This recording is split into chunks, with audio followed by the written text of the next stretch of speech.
what's driving our education system right now are a lot of people with good intentions and narrow fields of expertise that are very often volunteering and then sometimes in leadership position, but not focusing on that big picture reason for education. I love the way you put it somewhere. You say, what I want, what I suspect all people want for our children is maximization, that our children experience the maximal expression of who they are capable of becoming and growing up into.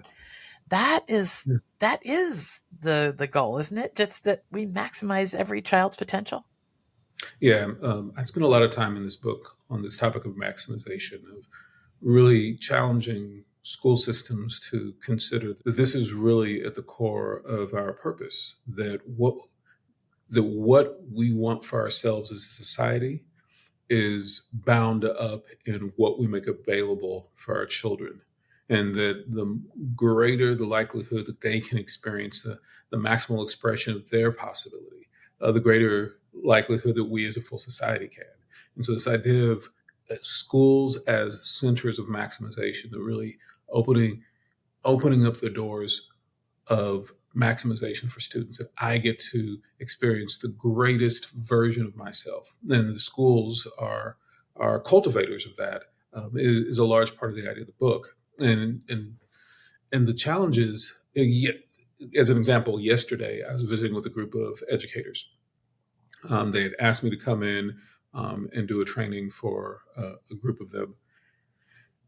And one of the conversations I led them through was, I asked them to get with their shoulder partner and write down, what are the 5 tools that students most need to be successful after they leave school? What are the tools that, if they don't have these tools, that they certainly won't be able to lead this agentic life, life of agency, life of choice and purpose? And so, each of them get together in their pairs and they write down these 5, what are the 5 tools that they most need? And then I ask them, okay, rank those from 1 to 5. So not just what are the 5 that are important, put them in rank order.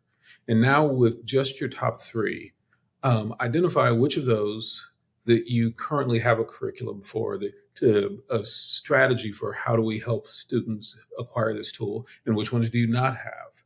And so while things like literacy and numeracy are certainly going to be on the top 10 list of pretty much anyone anywhere, so too are things like self-regulation. So too are things like metacognition. Too are things like personal responsibility and accountability. These things make the list consistently when I have this conversation with families and educators across the country.